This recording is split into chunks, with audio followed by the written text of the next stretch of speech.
Raise your hand if you love ironing and pressing. If you raised your hand, good for you, and I'm glad that you are one of the few.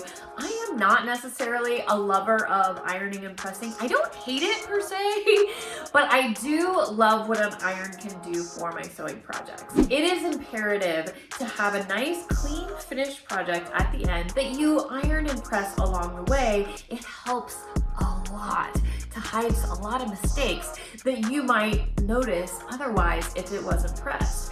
But not all of us learned how to press and how to use these fancy ironing tools that can help us along the way. So I thought it was high time that I shared my top 3 tips for ironing and pressing and making your projects look clean, fresh, and professional. So that's what we're going to be talking about today for Tricky Thursday. Let's go check it out.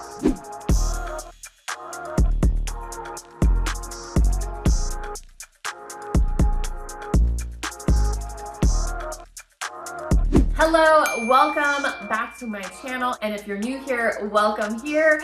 My name is Trisha, your pattern nerd friend, owner of Creative Costume Academy, and today we're going to be talking about ironing and pressing tips that can help you make your projects look a little bit more clean and professional. Now, the iron is actually one of your best friends when you are sewing because it just makes everything look crisp and clean. But I don't know about you, but there's been a couple of times that I've been at the ironing board and you're pressing and you're just like, rah, because as you're pressing, you're getting wrinkles somewhere else and it takes 2, 3 times as long. And at the end of it, it doesn't look any better. Is that you?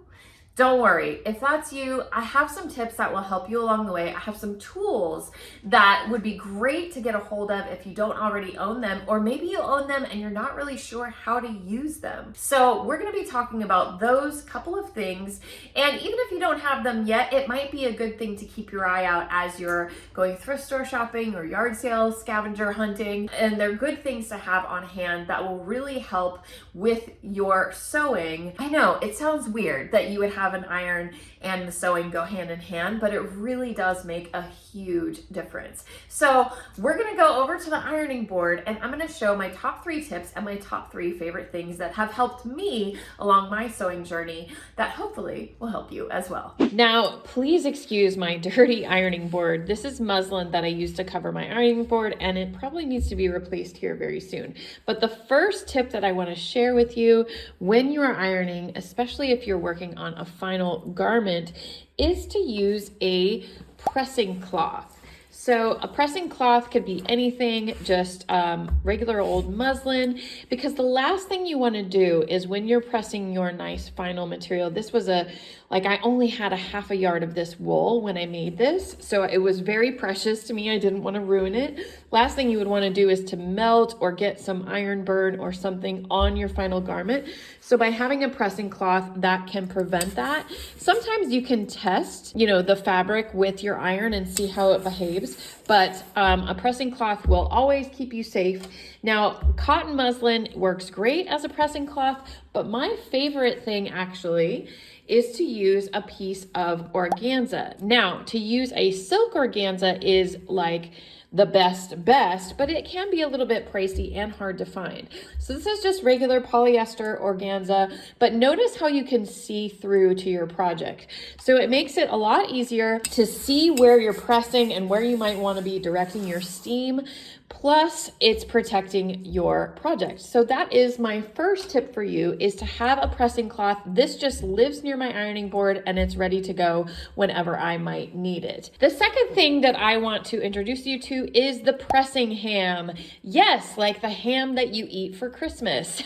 Only obviously this is not made out of pork and we use it for very different reasons. So this is a purchased ham. I think I actually found it at a yard sale. I think it has a price here of like $2. You sometimes can get lucky and find them at a yard sale or a thrift store. You can also make these yourself, but they're honestly not too expensive, and I use this all the time. So this is called a pressing ham. There are a couple of other things. There's like the long roll that works as well, but I like this shape probably the best.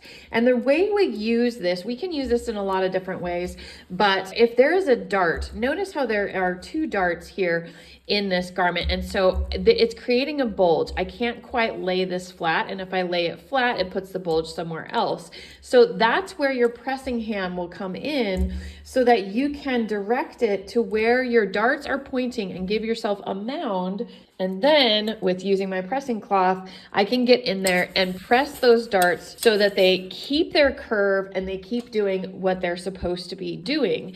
This also works really well. Actually, the first time you are seeing this jacket on my YouTube channel is I was showing how to inset this sleeve, and I'm just working this in now, but notice how I can get that ham right into the top part of my sleeve, and then I can go in and steam out as I am preparing to finish off this sleeve or install this sleeve for the first time. So having this little pressing ham is really handy. I just want to show you one more thing.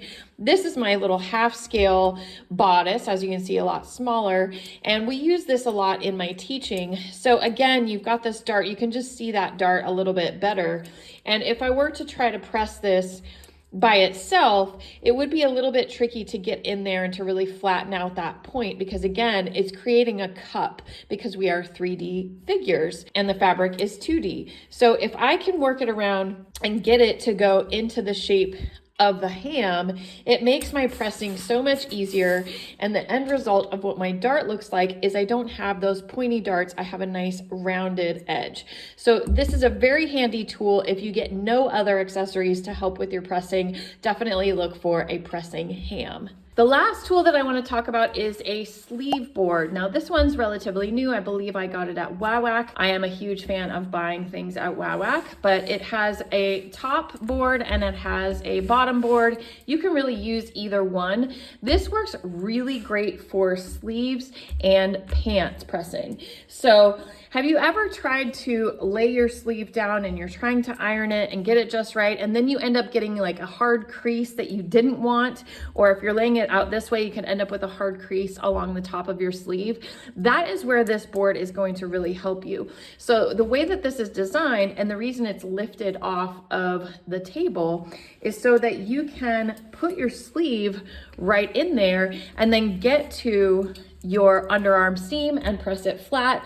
Or if this was a pair of pants, you could get to the inseam of your pants and press it flat without creating a sharp line where maybe you don't want one. So this is another very handy tool. I use this all the time, and you can really reposition it and get all around. It's gonna be a lot easier even than if you had a traditional ironing board, unlike we have here. So that is another tool that I highly recommend you getting and having in your shop. It's going to help you a lot.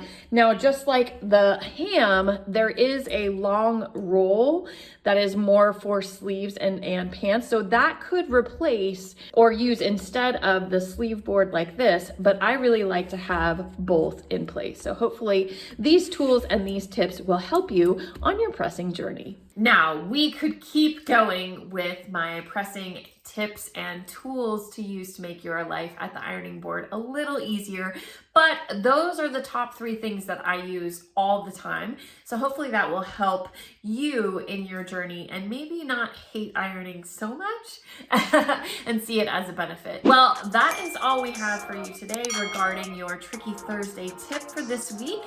But if you are interested in learning more about pattern making and may have been shied away from it in the past, I would encourage you to try out my free pattern masterclass, which the link for that is down below, completely free. You can check out my teaching style. I do approach things a little bit differently, and maybe you will love pattern making like I do. Besides that, thank you so much for watching, and I will see you next time.